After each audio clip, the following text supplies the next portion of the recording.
लोकसभा चुनाव 2024 का बिगुल बज चुका है। अभी खगड़िया के बाजार समिति के मैदान में आम जनता पार्टी राष्ट्रीय के प्रत्याशी डॉक्टर सीके ठाकुर ने खगड़िया की जनता के समक्ष अपनी बात रखी। हम सीके ठाकुर, आपका बेटा, कर्पूरी और लोहिया की विरासत, बाबा साहब भीमराव अंबेडकर की आवाज, दबे कुचले पिछड़े, अति पिछड़े, दलित, आदिवासी, आर्थिक रूप से पिछड़े अग्र जाति के लोगों की आवाज बनना चाहते हैं। हम आपकी आवाज को हिंदुस्तान के कोने कोने में पहुंचाना चाहते हैं। अतः खगड़िया लोकसभा क्षेत्र के तमाम माताएं, बहनें, भाइयों, नौजवानों सभी से हम अनुरोध करते हैं कि आप हम पर विश्वास कीजिए, हमें आम जनता पार्टी राष्ट्रीय को वोट दीजिए। मैं आपको वादा करता हूं कि आने वाले समय में खगड़िया लोकसभा का पूरे हिंदुस्तान में ही नहीं, पूरे विश्व के मानचित्र पर एक नाम होगा। हम आपसे वादा करते हैं। हमारी पार्टी के राष्ट्रीय अध्यक्ष भाई विद्यापति चंद्रवंशी जी, कार्यकारी अध्यक्ष रवि वात्स्यन जी, राष्ट्रीय सचिव भाई उमेश ठाकुर जी, राष्ट्रीय सचिव मधुबाला देवी जी, प्रदेश अध्यक्ष नंद किशोर ठाकुर जी एवं आम जनता पार्टी राष्ट्रीय के सभी पदाधिकारियों के मदद से हम बिहार में भी खगड़िया का एक अलग स्थान दिलाएंगे और एक नया बिहार बनाएंगे। हम आपसे वादा करते हैं। बहनों भाइयों, मैं आपको बताना चाहता हूं कि खगड़िया जो मैंने 1977 में देखा था, 77 के बाद कई सरकारें आई और गई, लेकिन खगड़िया आज वहीं का वहीं है। मैं कहना चाहता हूं कि यहाँ के बेरोजगार, यहाँ के युवक यहाँ से दूसरे राज्यों में कमाने जाते हैं। वो हरियाणा जाते हैं, पंजाब जाते हैं, दिल्ली जाते हैं, वो केरल जाते हैं, वो मद्रास जाते हैं, वो मुंबई जाते हैं, वो कई राज्यों में जाते हैं, पलायन करते हैं यहाँ से। क्या समस्या है? क्यों ऐसा हो रहा है? मैं आपसे कहना चाहता हूं कि खगड़िया में क्या नहीं है। यहाँ की धरती इतनी उपजाऊ है। यह क्षेत्र हमेशा से गन्ना उत्पादन का क्षेत्र रहा है, केला उत्पादन का क्षेत्र रहा है, मक्का उत्पादन का क्षेत्र रहा है, मछली उत्पादन का क्षेत्र रहा है, मखाना उत्पादन का क्षेत्र रहा है। लोग यहाँ से दूसरे जगह ले जाते हैं, अन्य राज्यों में ले जाते हैं, दिल्ली ले जाते हैं, मद्रास ले जाते हैं, कलकत्ता ले जाते हैं और मुंबई ले जाते हैं। और वहां से क्या बनाते हैं? कुरकुरे। यहां से 16 रुपया किलो ले जाते हैं और 5 रुपये का 4 ठो कुरकुरे एगो पॉकेट में भर करके देते हैं। यह क्षेत्र 7 नदियों से घिरा हुआ है। यहाँ पानी की कमी नहीं है। पूरे हिंदुस्तान ही नहीं, वर्ल्ड वाइड पूरे विश्व में पानी बेचा जाता है, गंगा जल बेचा जाता है और हम यहाँ पानी का सदुपयोग नहीं कर पाते हैं। भारत सरकार यहाँ पे पानी का बहुत बड़ा फैक्ट्री लगा सकता है, लेकिन ऐसा कुछ भी नहीं यहाँ हो रहा है। सरकार कितनी निष्क्रिय है इस क्षेत्र के लिए आपको बताने की जरूरत नहीं है, आपको सोचने और समझने की जरूरत है। कितना दुर्भाग्य है हमारे इस खगड़िया क्षेत्र का। लेकिन मैं आपसे वादा करता हूं कि यदि मैं आपके क्षेत्र से सांसद बना तो वो कुरकुरे की फैक्ट्री एक ही नहीं, 10, 12, 15 इसी क्षेत्र में लगेगी और यहीं से पूरे हिंदुस्तान ही नहीं, वो कुरकुरे यहां से पूरे वर्ल्ड वाइड, पूरे विश्व में हम सप्लाई करेंगे। काफी उत्पादक क्षेत्र है हमारा मछली के क्षेत्र में। उस मछली को भी हम पूरे हिंदुस्तान ही नहीं, कई अरबिक देशों में, अरब कंट्री में भी इसका कई डिमांड है।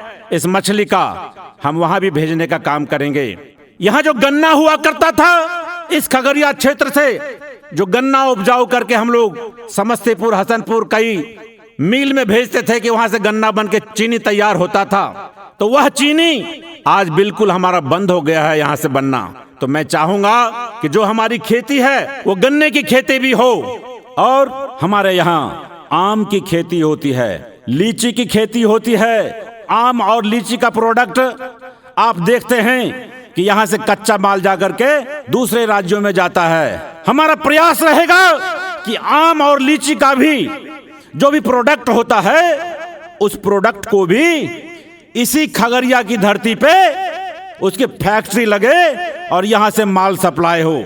और सबसे महत्वपूर्ण है जो हम यहाँ केला पैदा करते हैं, केला, उस केले का जो भी प्रोडक्ट होता है, चाहे वो चिप्स बनता हो या फिर जो हम लोग फलाहारी में बनाते हैं, वो अन्य चीजों का भी यहाँ पर फैक्ट्रियां लगेगी। मैं यही आपसे कहना चाहता हूँ कि जो मजदूर यहाँ से अन्य राज्यों में, हरियाणा, पंजाब, दिल्ली, कई राज्यों में जाते हैं, यहाँ से पलायन करते हैं, अब हरियाणा, पंजाब, दिल्ली और अन्य राज्यों से मजदूर को हम यहाँ आयातित करेंगे और खगड़िया क्षेत्र में ला करके यहाँ पर विकास करने का काम करेंगे और खगड़िया के युवकों को रोजगार देने का काम करेंगे। आपने देखा होगा कि जो मखाना यहाँ प्रोडक्ट होता है, खगड़िया की नदियों में, खगड़िया के पोखरों में, उस मखाना का सप्लाई पूरे विश्व में होता है। लेकिन मखाना यहाँ से जाता है, पैकेटिंग कहीं और होता है, ट्रांसपोर्टिंग कहीं और होता है, और यहाँ के जो हमारे किसान है उसको कुछ भी हाथ नहीं लगता है। तो मैं आपसे वादा करता हूँ कि जो भी मखाना की खेती होगी, यहीं पे उसकी पैकेटिंग की व्यवस्था होगी, जो ट्रांसपोर्टिंग कॉस्ट मेरा बचेगा वो कॉस्ट हम किसानों को देने का काम करेंगे। और एजुकेशन का हब, आपको पता होगा कि खगड़िया लोकसभा क्षेत्र का, चाहे वो सिमरी बख्तियारपुर हो, चाहे परबत्ता हो, चाहे बेलदौर हो, चाहे खगड़िया हो, चाहे अलौली हो, चाहे हसनपुर हो, इन 6 विधानसभा में इतना पोटेंशियल है, इतनी ऊर्जा है कि हम उसका सदुपयोग नहीं कर पाए। जो हमारे पूर्व सांसद यहाँ के रहे, उन्होंने कभी विकास का सोचा ही नहीं। यदि वो मन बनाते, खगड़िया का युवक, खगड़िया लोकसभा क्षेत्र का युवक युवती यदि इसी क्षेत्र में अपनी कर्म भूमि को समर्पित होते तो निश्चित रूप से खगड़िया का एक अलग नाम होता। लेकिन निवर्तमान सांसद और जो पूर्व के सांसद रहे, उन्होंने कभी भी प्रयास ही नहीं किया है। खगड़िया लोकसभा के अंतर्गत एक सेंट्रल यूनिवर्सिटी, केंद्रीय विश्वविद्यालय की आवश्यकता है। यहाँ के जो मेधावी छात्र हैं उनको बाहर जाना पड़ता है। तो इस लोकसभा क्षेत्र के अंतर्गत जितने भी महाविद्यालय है, मुझे लगता है कि एक यूनिवर्सिटी और एक केंद्रीय यूनिवर्सिटी दोनों की जरूरत है खगड़िया क्षेत्र में बनाने की। तो हम आपसे वादा करते हैं कि यदि आप हमें पार्लियामेंट भेजते हैं तो निश्चित रूप से खगड़िया में एक विश्वविद्यालय और एक केंद्रीय विश्वविद्यालय की स्थापना करवाऊंगा। खगड़िया के लोगों को हवाई जहाज पकड़ने के लिए पटना जाना पड़ता, दरभंगा जाना पड़ता है, देवघर जाना पड़ता है। लेकिन हम आपसे वादा करते हैं कि जब हम पार्लियामेंट जाएंगे तो भारत सरकार से लड़ाई लड़ करके खगड़िया के अंतर्गत एक एयरपोर्ट की स्थापना कराएंगे और खगड़िया में एक एम्स भी बनवाने की कोशिश करूंगा। क्योंकि जब हमारे खगड़िया के बच्चे, खगड़िया की माँ, खगड़िया की बहनें, खगड़िया के साथी जब बीमार पड़ता है तो इन्हें पटना जाना पड़ता है, इन्हें दिल्ली जाना पड़ता है। तो मैं आपसे वादा करता हूँ कि यदि आप हमें पार्लियामेंट भेजते हैं तो खगड़िया में भी एक एम्स की स्थापना कराऊंगा। खगड़िया क्षेत्र के हमारे तमाम वैसे साथी जो शिक्षक हैं, जो नर्स हैं, जो आशा बहनें हैं, जो ममता बहनें हैं, जो आंगनबाड़ी की सेविकाएं हैं, जो सहायिका हैं, मैं उनके मानदेय के बारे में आश्वस्त करना चाहता हूं कि यदि हम पार्लियामेंट गए तो राज्य सरकार को आपकी आवाज के माध्यम से, हम अपने माध्यम से राज्य सरकार को झुकने पर मजबूर करेंगे कि इन तमाम हमारे साथियों का मानदेय कम से कम 6,000 कीजिए। जो हमारे मुख्यमंत्री वृद्ध जन योजना पेंशन है, 60 वर्ष प्लस के लोगों को दिया जाता है, जो विधवा पेंशन है, जो विकलांग पेंशन है, जो सामाजिक सुरक्षा का पेंशन है, जो 80 से 90 वर्ष के बुजुर्गों को दिया जाता है। मेरी कोशिश नहीं, मेरा पूरा प्रयास रहेगा कि मैं इन पेंशन को 6,000 तक दिलवाने का कोशिश करूंगा। और जिस ढंग से अन्य राज्यों में 6,000 रुपया इन पेंशन को दिया जाता है, उसी को अक्षरशः लागू कराने की कोशिश करूंगा। और आपको पता है कि सामने 2024 में जो हमारे मित्र, हमारे भाई लोकसभा का चुनाव लड़ने आए हो, चाहे वो एनडीए गठबंधन का हो, चाहे इंडिया गठबंधन का हो, सबका आप समझ लीजिए कि वो कितना विकास कर पाएंगे, क्या करेंगे, नहीं करेंगे। लेकिन मैं गरीबी से उठ करके आपके बीच आया हूं। मैंने भूख देखी है, मैंने गरीबी देखी है, मुझे गरीबी का दर्द पता है, मुझे गरीबों का दर्द पता है। मैं जो भी काम करूंगा गरीबों के हित में करूंगा, गरीबी के उन्मूलन के लिए आपके हित में काम करूंगा। विशेष रूप से शिक्षक वृंद, नर्स बहनें, हमारी बहनें आशा, हमारी बहनें ममता, हमारी बहनें आंगनबाड़ी की सेविका, हमारी बहनें आंगनबाड़ी की सहायिका के मानदेय के बढ़ोतरी के संबंध में, इसके नौकरी के अस्थायी करने के संबंध में अपनी पूरी ताकत लगाऊंगा कि पूरे बिहार की आशा, ममता, आंगनबाड़ी की सेविका, सहायिका, नर्स, शिक्षक, इन तमाम साथियों का, बहनों का, भाइयों का मानदेय में बढ़ोतरी हो और इनकी सेवा अस्थायी रूप से सेवा शर्त की पुस्तिका में दर्ज की जाए, इन्हें अस्थायी नौकरी दी जाए, इनका भी रिटायरमेंट का एज 60 साल का हो। मैं देखता था कि कुछ सामंतों के द्वारा जो हमारे दलित भाई हैं, जो हमारे आदिवासी भाई हैं, जो अति पिछड़ी जाति के भाई हैं, जो पिछड़ी जाति के भाई हैं, जो अल्पसंख्यक भाई हैं, अकलियत के भाई हैं और जो आर्थिक रूप से पिछड़े अग्र जाति के भाई हैं, जो दबे कुचले हैं, कुछ सामंतों ने तंग कर रखा है। सामाजिक सुरक्षा का मामला हो, चाहे जमीन जायदाद का मामला हो, चाहे जो भी मामला हो, लेकिन मेरा प्रयास रहेगा कि जिस ढंग से बाबा साहब भीमराव अंबेडकर, डॉक्टर राम मनोहर लोहिया, भारत रत्न कर्पूरी ठाकुर, महात्मा गांधी, ये तमाम हमारे राष्ट्रीय धरोहर, दबे कुचले की आवाज जो प्रयास किया था, आज उस प्रयास में कहीं न कहीं कमी आई है। आपको याद होगा कि इस देश के माननीय प्रधानमंत्री नरेंद्र मोदी जी जब शासन में आए तो अग्र जाति के लिए 10% आरक्षण लाने का काम किया। मुझे दुख नहीं है, प्रसन्नता है कि भाई आर्थिक रूप से पिछड़े हमारे अग्र जाति के जो भाई हैं उनका भी विकास होगा।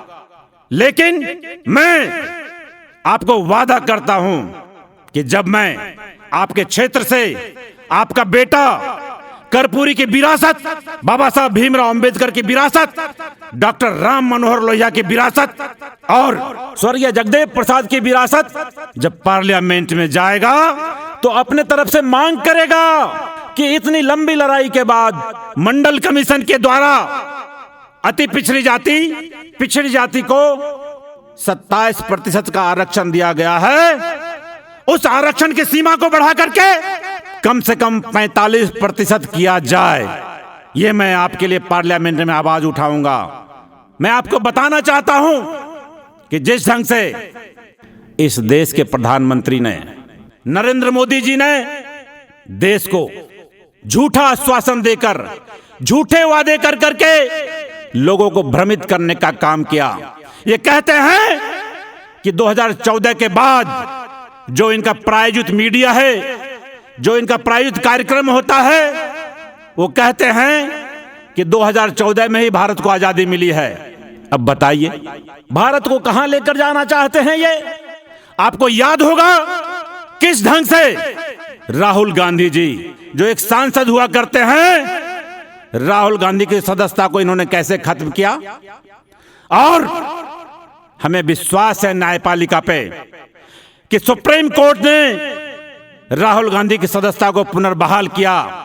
आपने देखा कि वेस्ट बंगाल से आने वाली सांसद महुआ मोइत्रा किस ढंग से उसके केस को आगे ला करके उसकी सदस्यता खत्म कर दी।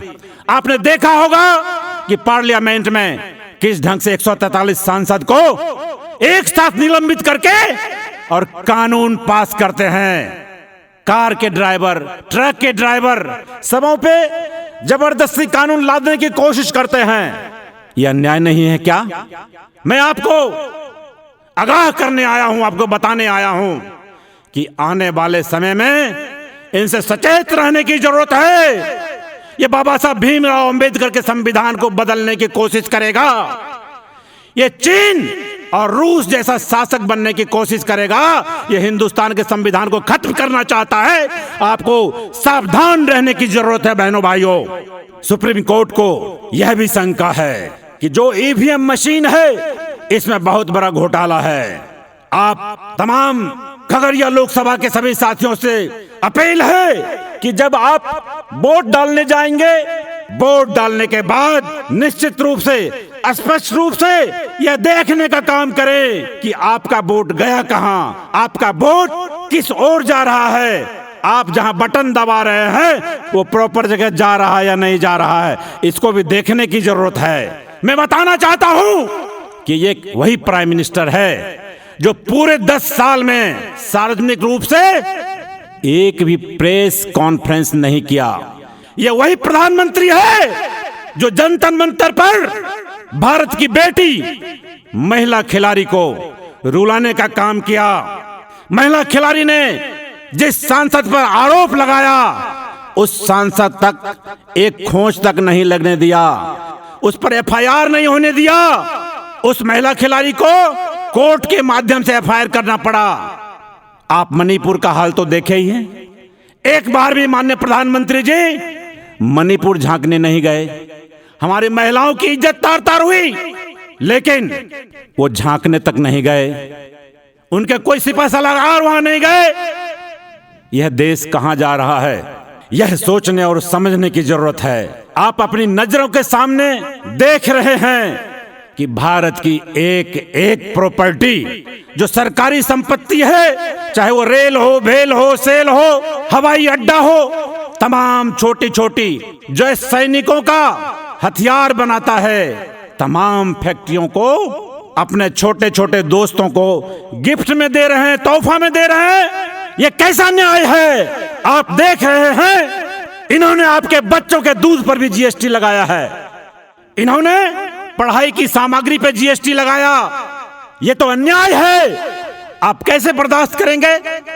आप किसानों के बारे में देख लीजिए, किसान आंदोलन को किस ढंग से कुचलने का प्रयास किया। दिल्ली के चारों तरफ बेड़े गरवा दिए इन्होंने हमारे किसान को खालिस्तानी उग्रवादी का दर्जा दिया। बताइए, जो किसान हमारे अन्नदाता है, जो अपना अधिकार मांगने आए थे, जो अपना एमएसपी मांगने आए थे कि हमें गारंटी दो कि जब हम अनाज देंगे तो तुम हमें कितने पैसे दोगे, और उसको ये खालिस्तानी उग्रवादी कहते हैं। और मैं आपको बताना चाहता हूं कि आपने देखा होगा कि किस ढंग से लखीमपुर में इस देश के गृह मंत्री का बेटा अपने कार से 10-12 किसानों को कुचलने का काम करता है और प्रधानमंत्री मूक दर्शक बनके देखते रहते हैं।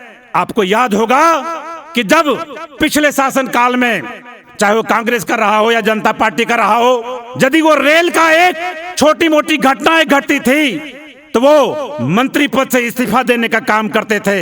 लेकिन आज देखिए इस प्रधानमंत्री का मोह माया, अपने मंत्री को हटाते नहीं, मंत्री इस्तीफा देता नहीं। यही हिंदुस्तान का, यही विडंबना है। आपका वोट आपका चोट बनेगा। आप जिस दिन अपने आप को समझ लेंगे कि वो पार्लियामेंट मेरा है, हमारे इस वोट से पार्लियामेंट में लोग जाते हैं, तब आपका कल्याण हो सकता है। तभी आप संभव है कि आप अपने आप को विकसित कर पाएंगे। नहीं तो इसी ढंग से प्रधानमंत्री मोदी जैसे कई मोदी आएगा और आपको कुचलने का प्रयास करेगा। आपको सचेत रहने की जरूरत है, आपको जागने की जरूरत है। देखिए, मैं एक बात आपको बताना चाहता हूं कि जो अपने क्षेत्र में एक चिमुक्कन होता है, चिमुक्कन जो गाय के देह में, भैंस के देह में लगता है, वो चिमुक्कन क्या करता है? वो परजीवी का काम करता है। जब तक गाय जिंदा रहेगी उसके देह में घुसा रहेगा, उसका खून पीता रहेगा, खून पीता रहेगा। और जब गाय मर जाती है तो वह फिर दूसरे गाय के देह में घुस जाती है। वो परजीवी है नरेंद्र मोदी।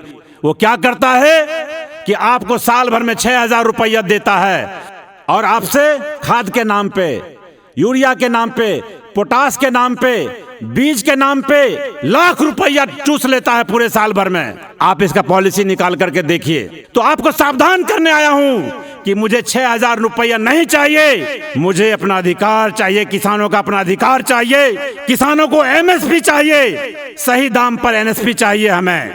और आपने कभी सोचा है कि जो 5 किलो चावल देने का काम करता है ये, उस 5 किलो के एवज में आपसे क्या क्या ले लिया? 5 किलो चावल दे करके आप गरीबों की गरीबी को बढ़ा रहा है ये। एक गैस का सिलेंडर दे करके आपके बच्चों का आरक्षण छीन रहा है, आपके बच्चों का एजुकेशन छीन रहा है, आपकी शिक्षा व्यवस्था को चरमरा रहा है, आपकी शिक्षा व्यवस्था को नस्तानाबूद कर रहा है ये।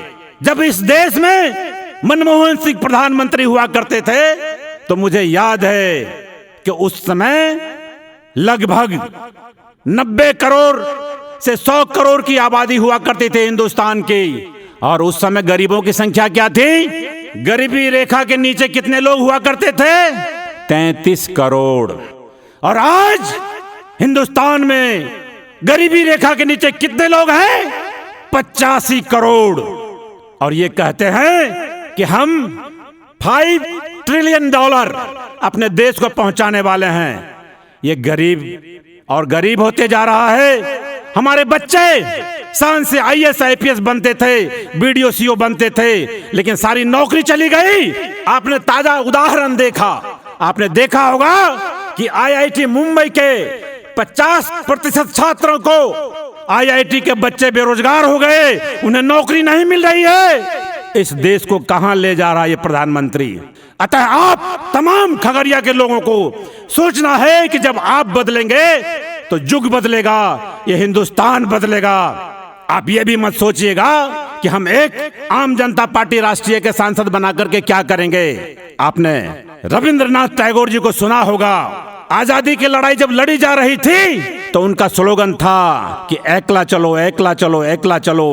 अर्थात जब हम अकेले चलेंगे तो हमारे साथ कारवां बनता जाएगा और हमें विजय प्राप्त होगी। तो खगड़िया लोकसभा में आपको फैसला लेना है कि आम जनता पार्टी राष्ट्रीय के उम्मीदवार डॉक्टर CK ठाकुर को, गरीब के बेटा को, गरीब की आवाज को वोट देना है और हिंदुस्तान के पार्लियामेंट में खगड़िया की आवाज बुलंद करनी है, खगड़िया के लोगों को आगे बढ़ाना है, खगड़िया के नक्शा को विश्व के मानचित्र पर स्थापित करने की जरूरत है। आपने देखा होगा कि किस ढंग से ये ED और CBI का इस्तेमाल करते हैं। 2014 के बाद बिरले लोग सुनते थे कि ED और CBI तो सुनते थे, ED का मामला नहीं सुनते थे। लेकिन ये प्रधानमंत्री जी, ये NDA के लोग ED का इस्तेमाल करके, CBI का इस्तेमाल करके विपक्ष को ध्वस्त करना चाहता है। झारखंड के मुख्यमंत्री हेमंत सोरेन को इसने जेल दिया, लालू प्रसाद यादव, तेजस्वी यादव, दिल्ली के मुख्यमंत्री केजरीवाल जी,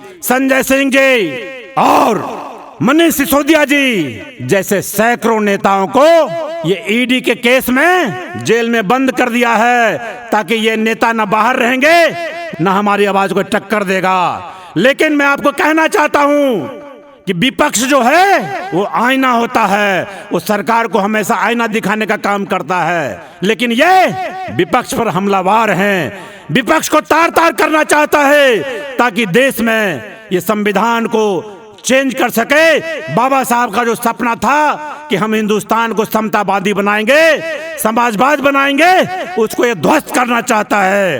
ये फिर से अंग्रेजी हुकूमत लाने का काम कर रहा है। आप खगड़िया के तमाम लोग, खगड़िया के तमाम माताएं, खगड़िया के तमाम बहनें, खगड़िया के तमाम युवा, खगड़िया के तमाम शिक्षक वृंद, खगड़िया की तमाम नर्स बहनें, खगड़िया के तमाम डॉक्टर भाई, खगड़िया की तमाम आशा बहनें, खगड़िया की तमाम ममता बहनें, खगड़िया की तमाम आंगनबाड़ी की सेविका बहनें, खगड़िया की तमाम सहायिका बहनें, खगड़िया लोकसभा के ब्लॉक के कर्मचारीगण, DM ऑफिस के कर्मचारीगण, सभी पदाधिकारीगण, खगड़िया के तमाम साथी, खगड़िया के तमाम पत्रकार, यदि ये ठान ले कि इस खगड़िया से ही हिंदुस्तान की आवाज गूंजेगी, तो मैं बताना चाहता हूं कि ये CK ठाकुर आपके साथ कदम से कदम मिलाकर चलेगा और हिंदुस्तान में एक बदलाव लाएगा। महात्मा गांधी, डॉक्टर भीमराव अंबेडकर, डॉक्टर राम मनोहर लोहिया,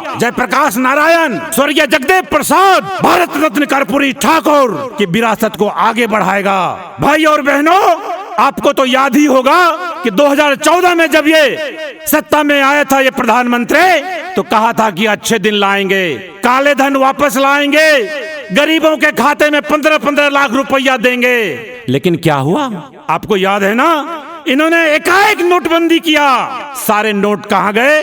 ये भारतीय जनता पार्टी के खाते में। किसी गरीब के खाते में 1 रुपया नहीं आया। उल्टे इसने क्या किया, गरीबों का जनधन खाता खुलवा दिया और माताएं बहनें और गरीब साथियों के पास जो कुछ पैसा था वो अकाउंट में ले लिया और कहा कि इस पैसे से हम भारत की उन्नति करेंगे। इन्होंने क्या कहा था नोटबंदी में? इन्होंने कहा था कि बहुत सारा जाली नोट आ गया है हिंदुस्तान में, लेकिन जब बैंक में जमा हुआ तो जो बैंक में नोटों की संख्या आई तो पता चला कि जितना नोट ये कहते थे उससे कहीं कम ही नोट आया। ये कहते थे कि 15 लाख करोड़ रुपया छपा हुआ है और पाकिस्तान और कई देशों से जाली नोट आ रहा है। जब जाली नोट आता तो कम से कम 20 लाख करोड़ होना चाहिए था, 25 लाख करोड़ होना चाहिए था, कम से कम 16 लाख करोड़ तो होना ही चाहिए था, लेकिन 15 लाख करोड़ रुपया भी नहीं पूरा हो पाया। बताइए इस नोटबंदी को और एकाएक करने की क्या जरूरत थी? इन्होंने 2000 का नोट भी छापा और फिर इस लोकसभा चुनाव के आने के पहले 2000 का नोट बंद करवा दिया।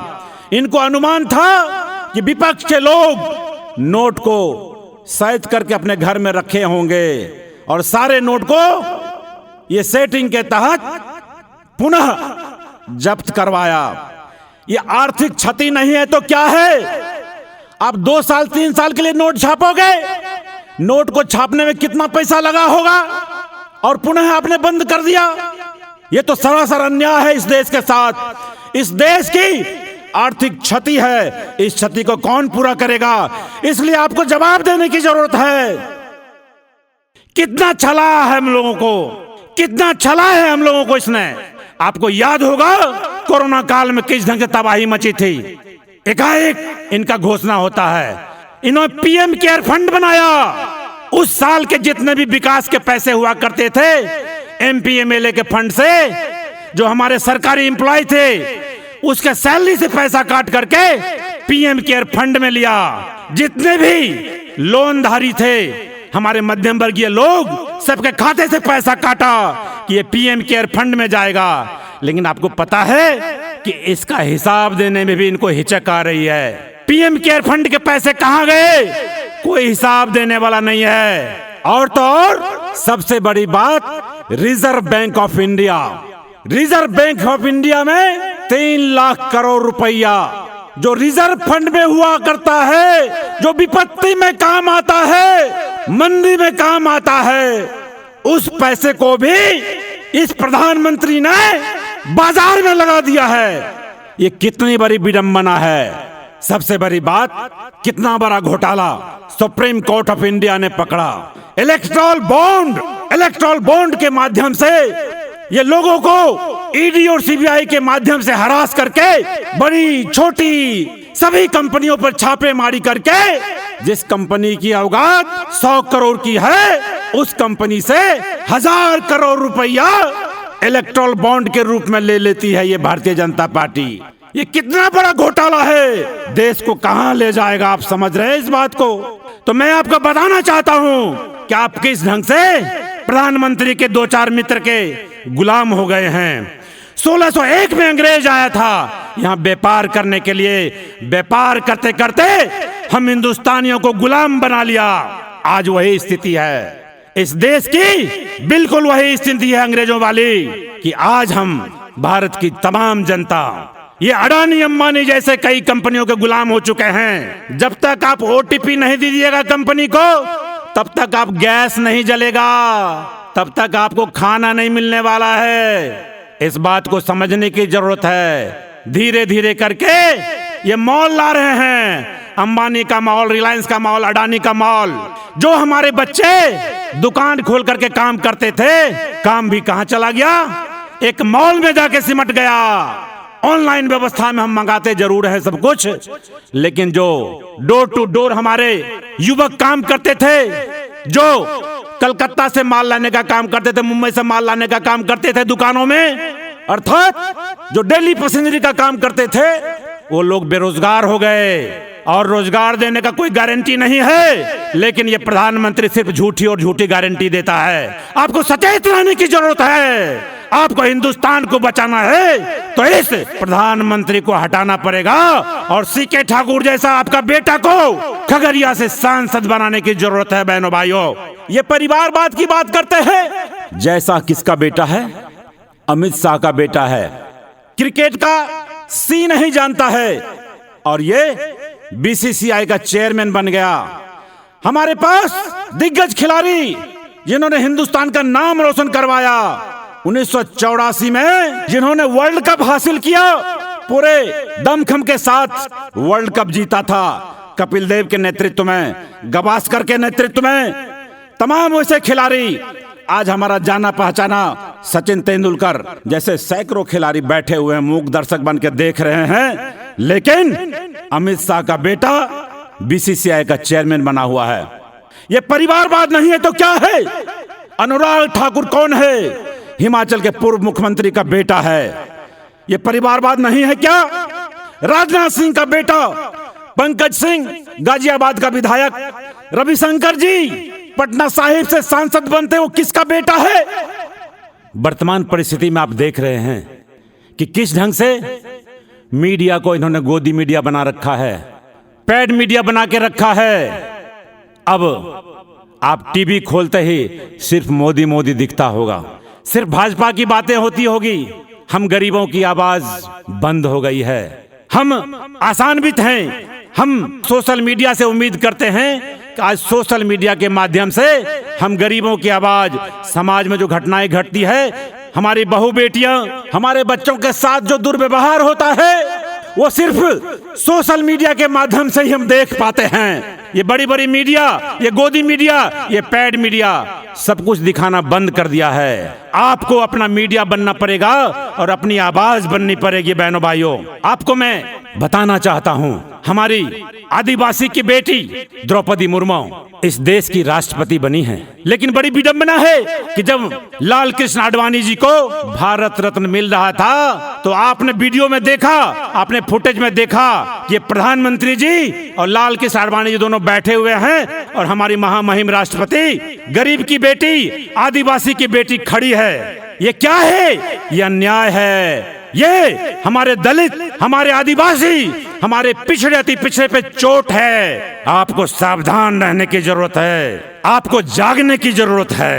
जागो, उठो, किसानों खेत से निकलो, खिलाड़ी खेल के मैदान से निकलो, छात्रों स्कूल कॉलेज से निकलो, बहनाएं अपने घर से निकलो, चप्पे चप्पे से निकलो और अपना कीमती वोट डालो और अपना संविधान को बदलने से बचाओ, अपने संविधान को निरस्त होने से बचाओ, अपने अधिकार को छीनने से बचाओ। आपको याद होगा कि जब ये नीतीश कुमार जी को अपने शासन में साथ ले रहे थे तो इन्होंने कहा था कि मुख्यमंत्री नीतीश कुमार जी, आप हमारे साथ आइए और हम बिहार को विशेष राज्य का दर्जा देंगे। लेकिन ये 10 साल में कोई दर्जा नहीं दिया। इन्होंने बिहार से झूठा वादा किया, बिहार को ठगने की कोशिश किया। हमारे नेता इस क्षेत्र का बेटा नहीं रहे। स्वर्गीय रामविलास पासवान जी जो कर्पूरी की विरासत हुआ करते थे, उनको किस ढंग से इन्होंने मुट्ठी में कैद कर लिया। उनके सुपुत्र हमारे भाई चिराग पासवान जी को देखिए, किस ढंग से पिछले चुनाव में अपने ही लोगों को नीतीश कुमार से दोस्ती किया था और नीतीश कुमार के विरुद्ध चिराग पासवान जी के बैनर से भारतीय जनता पार्टी के लोगों को खड़ा किया ताकि नीतीश कुमार के सारे लोग हार जाएं। ये धोखा है ना। इन्होंने नीतीश कुमार जी को धोखा दिया, इन्होंने लालू यादव को धोखा दिया। ये धोखेबाज है। ये हमारे नेता स्वर्गीय रामविलास पासवान जी के पुत्र को ब्लैकमेल करने का काम करते हैं, डराते हैं, धमकाते हैं। हमारे इन नेताओं में स्वच्छंद निर्णय लेने की ताकत तो है, लेकिन इन पर ईडी और सीबीआई का डर दिखा करके ये अपने साथ समेटे रहते हैं। देखा आपने किस ढंग से स्वर्गीय रामविलास पासवान जी की मृत्यु के बाद भाई पारस जी और उनके भतीजा चिराग पासवान जी को अलग करने की कोशिश की। लोजपा में इन्होंने फूट डालने का काम किया। तो ये इस ढंग से राज करते हैं।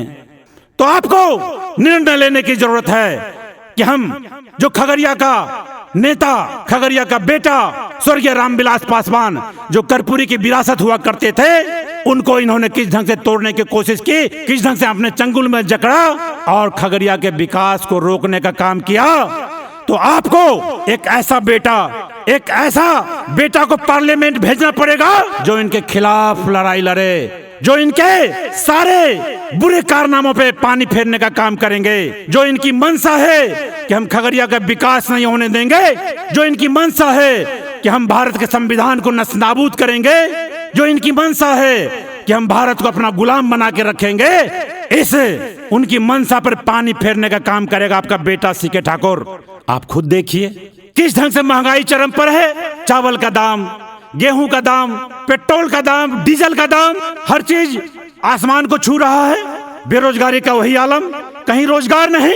ये मोदी सरकार ने बेरोजगारों की गिनती बंद करा दी है। जिस श्रम विभाग का काम था कि बेरोजगारों की गिनती की जाती थी, रोजगार का अवसर बढ़ाने का काम था सरकार का, उस बेरोजगारों की गिनती इन्होंने श्रम विभाग के माध्यम से बंद करवा दिया। उस फाइल को बंद करवा दिया कि यहाँ कोई बेरोजगारी की गिनती नहीं होगी। ये उसकी मंशा है। लेकिन हम तमाम वो ग्रेजुएट भाई, पोस्ट ग्रेजुएट भाई, जो सभी पढ़े लिखे, जो अभ्यर्थी हैं, जो रेलवे की नौकरी, जो बैंक की नौकरी, जो बीपीएससी, यूपीएससी, पीपीएससी में अपनी संभावना तलाश रहे हैं, हम उन तमाम साथियों से अनुरोध करते हैं, आपको अपना वोट सोच समझ के देना है। यदि आपको ये भाई सीके ठाकुर पर विश्वास है तो आने वाले 7 मई का जो वोट होगा वो सीके ठाकुर के चुनाव चिन्ह पर बटन दबा करके वोट देने का काम करेंगे, ताकि आपका भाई, आपका बेटा, आपका साथी सीके ठाकुर पार्लियामेंट में आपकी आवाज बन सके, खगड़िया की आवाज बन सके। सच बताऊं, मैंने अपने जीवन काल में ऐसा प्रधानमंत्री, ऐसी केंद्र की सरकार नहीं देखा था। आपके वोट से जो राज्य की सरकारें चुनी जाती है, उस सरकार को डरा के, धमका के, बहला के, फुसला के, हॉर्स ट्रेडिंग कर करके पैसे के बूते राज्य सरकार को बदलने का काम करती है ये सरकार। आपके सामने आपका उदाहरण है महाराष्ट्र की सरकार, उद्धव ठाकरे की सरकार को किस ढंग से इन्होंने तोड़ा था। कर्नाटक की सरकार, कुमार स्वामी की सरकार को किस ढंग से इन्होंने तोड़ने की कोशिश की और तोड़ दिया। मध्य प्रदेश की सरकार, कमलनाथ जी की सरकार को कैसे इसने तोड़ा। उत्तराखंड की सरकार को कैसे इसने तोड़ा। गोवा की सरकार को कैसे इसने तोड़ा। झारखंड की सरकार को कैसे ये तोड़ने की कोशिश की और बिहार की सरकार को कैसे ये तोड़ा। भाई भाई लालू यादव और नीतीश कुमार को कैसे इसने अलग किया, यही इसकी नीति रह गई है। इसलिए मैं आपको सावधान करना चाहता हूं कि यदि आपको हिंदुस्तान को बचाना है तो इस सरकार को बदलने की जरूरत है। नरेंद्र मोदी को इस देश से हटाने की जरूरत है। डरो मत, संघर्ष करो, लड़ो, आगे बढ़ो। आप जीत हासिल करोगे, आप निश्चित रूप से दौड़ोगे, निश्चित रूप से जीत हासिल करोगे।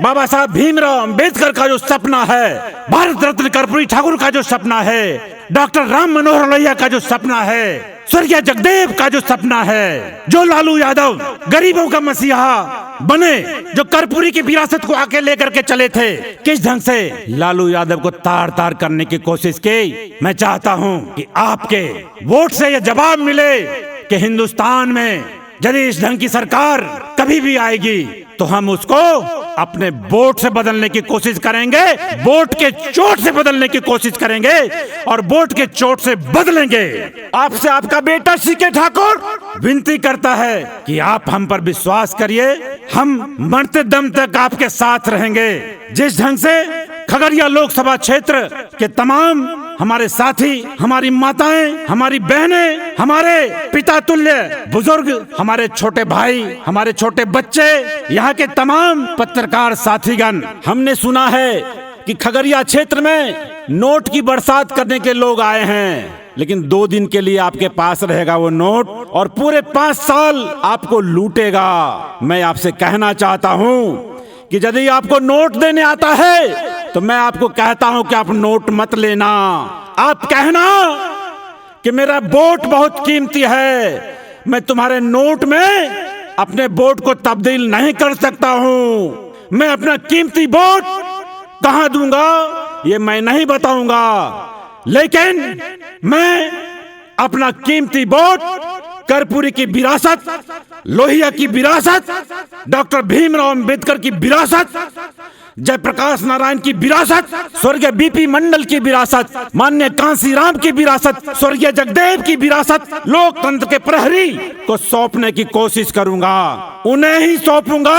तुम्हारे नोट से मुझे कोई मतलब नहीं। मैंने बहुत नोट वाले को देखा, इसके पहले के सांसद, उसके पहले के सांसद, लेकिन मैं खगड़िया में एक नया सांसद बनाना चाहता हूं जो खगड़िया की आवाज बने, हिंदुस्तान की आवाज बने। मुझे लगता है कि मैं अवश्य आपकी आवाज बनूंगा। खगड़िया का विश्व के मानचित्र पर एक अलग स्थान होगा। जय हिंद, जय आम जनता पार्टी, जय कर्पूरी, जय अंबेडकर, जय महात्मा गांधी, जय जगदेव, जय बीपी मंडल, जय कांसीराम, जय लोहिया, जय जयप्रकाश नारायण, जय खगड़िया की जनता जनार्दन। आप इसी तरह बने रहिए हमारे साथ। मैं Suresh, the Aryan news network. आप हमारे चैनल को सब्सक्राइब करें, लाइक करें, शेयर करें।